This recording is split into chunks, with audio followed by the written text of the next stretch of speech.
dear student, welcome to our YouTube channel Anand classes Trimuhani.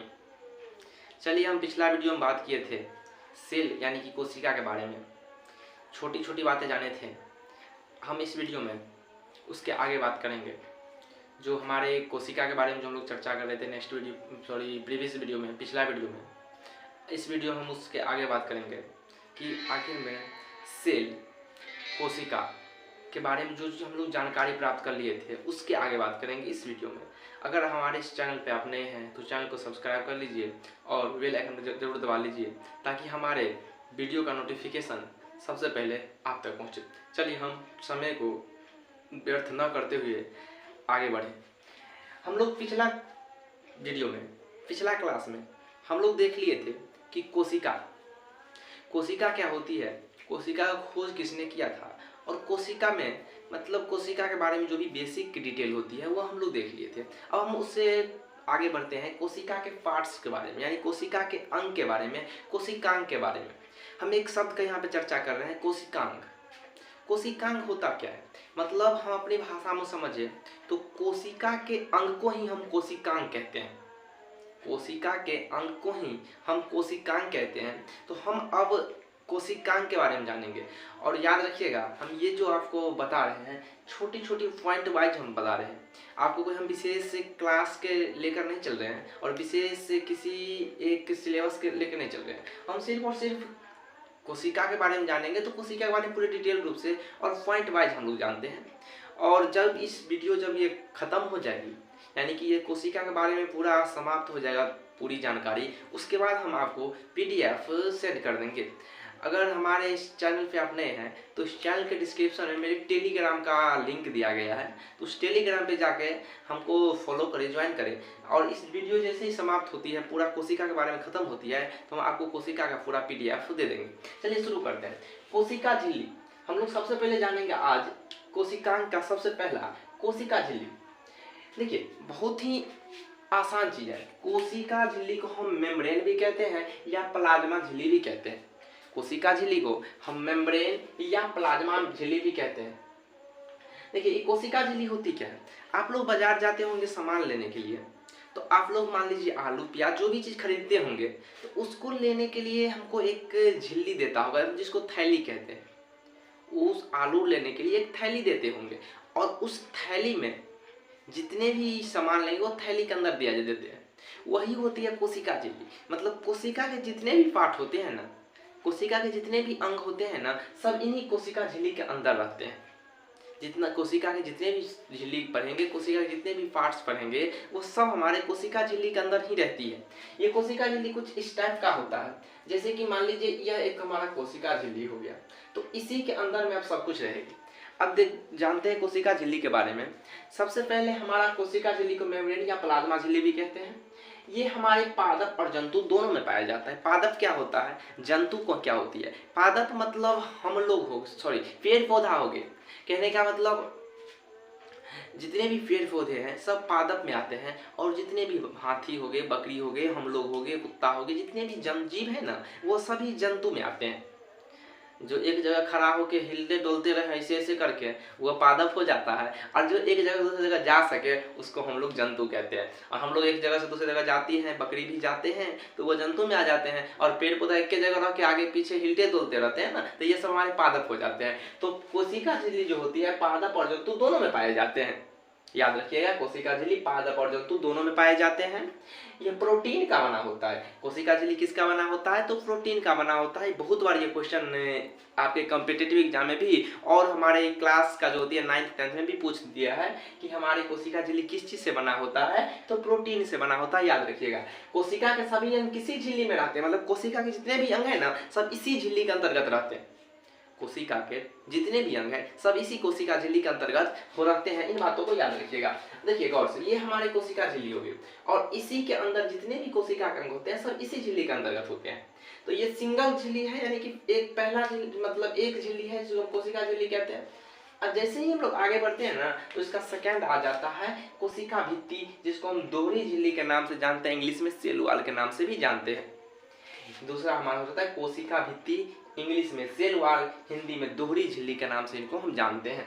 याद रखिएगा, कोशिका भित्ति, सेल वॉल और दोहरी झिल्ली। दोहरी झिल्ली क्या होती है? इसी कोशिका झिल्ली के ऊपर में रहती है दोहरी झिल्ली।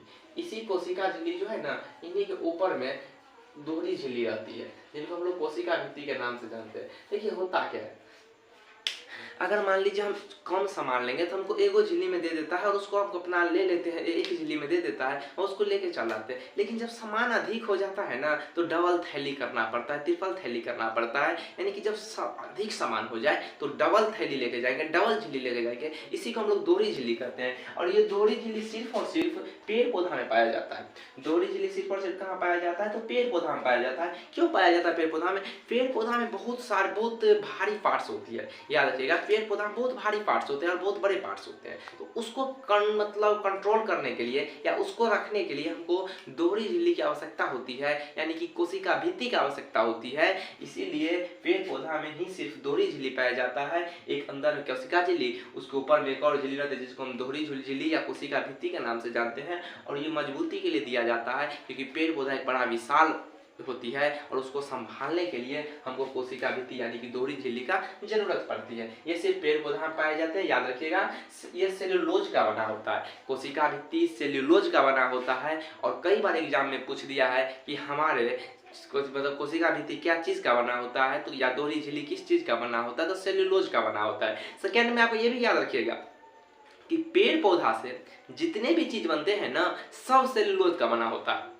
पेड़ पौधा से जितने भी सामान बनते हैं, सभी चीज में सेल्यूलोज पाया जाता है। जैसे कि हम लोग कपड़ा पहनते हैं, कपास से बनता है, सेल्यूलोज का बना होता है।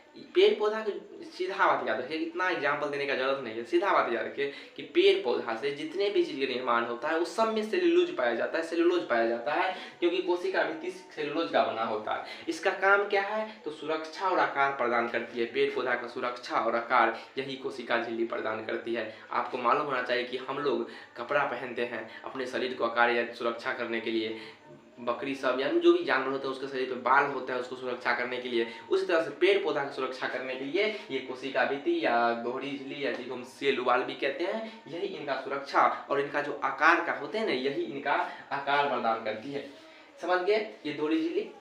आशा करते हैं कि आप लोग समझ गए होंगे। अब हम थर्ड इसका पार्ट है माइटोकॉन्ड्रिया, जिसको हम हिंदी में सूत्रकणिका कहते हैं। इनका जो खोज अल्टमैन ने किए थे। माइटोकॉन्ड्रिया जिसको हम सूत्रकणिका के नाम से भी जानते हैं, और इनका खोज कौन किए थे? तो अल्टमैन ने किए थे। आपको हम आगे पढ़ाएंगे कि जब हम सांस लेते हैं तो हमारा सांस को यानी कि श्वसन को हीमोग्लोबिन हमारे माइटोकॉन्ड्रिया तक ले जाती है। हम लोग जो सांस लेते हैं ना, तो उस सांस को हमारे हीमोग्लोबिन क्या करती है? माइटोकॉन्ड्रिया तक ले जाती है। और माइटोकॉन्ड्रिया में एक पाया जाता है क्रेब्स लिखा गया था, क्रेब्स। माइटोकॉन्ड्रिया में क्या पाया जाता है? क्रेब्स। और क्रेब्स क्या करती है? क्रेब्स में एक साइकिल चलती रहती है, जिसको क्रेब्स साइकिल के नाम से भी जानती है। क्रेब्स में एक साइकिल चलती रहती है, यानी कि एक चक्र चलते रहता है, जिसको हम क्रेब्स चक्र या क्रेब्स साइकिल के नाम से जानते हैं। और वह क्रेब्स साइकिल जो चलती है ना, उससे ऊर्जा निकलती है और 38 एटीपी ऊर्जा निकलती है। और 38 एटीपी ऊर्जा मिलके एक ग्लूकोज का निर्माण करता है। याद रखिएगा कि 38 एटीपी ऊर्जा मिलके एक ग्लूकोज का निर्माण करती है। श्वसन में मतलब माइटोकॉन्ड्रिया सूत्रकणिका खोज अल्टमैन ने किए थे। और श्वसन जब मतलब सांस लेते हैं तो हीमोग्लोबिन सबसे पहले उस सांस को माइटोकॉन्ड्रिया में ले जाती है। और माइटोकॉन्ड्रिया में एक साइकिल चलते रहता है, जिसको हम क्रेब्स साइकिल के नाम से जानते हैं। और क्रेब्स साइकिल से एटीपी बनती है 38 एटीपी ऊर्जा, एंडोसाइन ट्राइफॉस्फेट। एटीपी का पूरा नाम होता है, एग्जाम में भी कई बार पूछ देता है कि एटीपी का पूरा नाम क्या होता है, तो एंडोसाइन ट्राइफॉस्फेट होती है। और 38 एटीपी मिलके ग्लूकोज बनाता है। 38 एटीपी मिलकर क्या बनाती है? ग्लूकोज बनाती है। और इस ग्लूकोज से ऊर्जा का निर्माण होता है, शक्ति का निर्माण होता है। और इसीलिए हम लोग को कहा जाता है कि ऊर्जा गृह किसको कहते हैं? तो माइटोकॉन्ड्रिया को हम ऊर्जा गृह के नाम से जानते हैं, या power house of the cell के नाम से भी माइटोकॉन्ड्रिया को जानते हैं। आपको बोलेंगे ऊर्जा गृह यानी कोशिका की ऊर्जा गृह किसको कहते हैं? तो माइटोकॉन्ड्रिया को। या power house of the cell किसको कहते हैं? तो माइटोकॉन्ड्रिया को कहते हैं। समझ गए? आशा करते हैं इतना आप लोग समझ गए होंगे। अगर समझ गए तो इसको स्क्रीनशॉट ले लीजिए, फिर हम नेक्स्ट आगे बढ़ते हैं।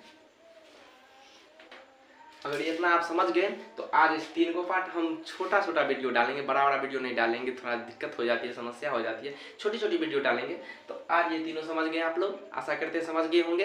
अब हम नेक्स्ट वीडियो में इसका अगला पार्ट लेकर आते हैं। तब तक आपके लिए इतना ही आज के लिए। अब हम फिर मिलते हैं आप लोग को नेक्स्ट वीडियो में। तब तक thank you, bye, thank you all of you. ऐसे ही हमारे चैनल को सब्सक्राइब और शेयर करते रहिए। धन्यवाद।